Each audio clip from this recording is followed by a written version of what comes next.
Hi hello welcome back to my channel ప్రహీమ్ blogs. ఈరోజు నేను చూపించే రెసిపీ ఏంటంటే పప్పు మామిడికాయకి ఫస్ట్ నేను 30 minutes పప్పు నానబెట్టాను. అందులో half mango and 1 tomato and 4 chillies వేసాను అండ్ పసుపు కూడా వేసాను. పసుపు వేసి కుక్కర్ పెట్టాను.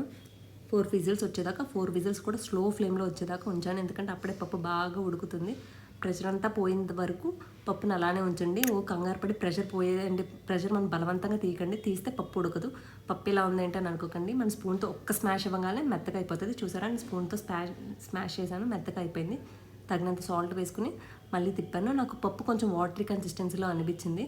సో నేను ఏంటంటే మళ్ళీ స్టవ్ మీద పెట్టాను థిక్ కన్సిస్టెన్సీ వచ్చేదాకా. మీరు ఈ కన్సిస్టెన్సీలో తింటానంటే మీరు ఈ కన్సిస్టెన్సీలో కూడా ఉంచుకోవచ్చు.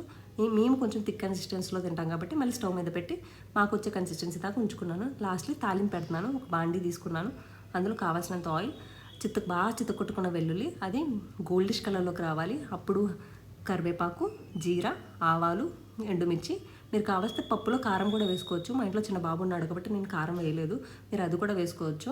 నేను వేసుకుంటే ఆ టేస్ట్ వేరేలా ఉంటుంది.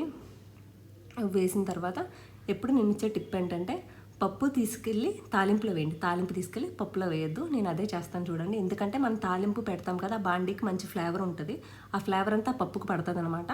సో నేను పప్పు తీసుకొచ్చి బాండీలో వేస్తున్నాను. అది మంచిగా మళ్ళీ ఒకసారి తాలింపు పప్పుకు కూడా బాగా పట్టేదాకా ఉంచి స్టవ్ ఆఫ్ చేసుకోవడం. నేను లాస్ట్లీ హ్యాండ్ఫుల్ ఆఫ్ కొత్తిమీర వేసాను. అంతే, ఎంత టేస్టీ అయినా పప్పు మామిడికాయ రెడీ.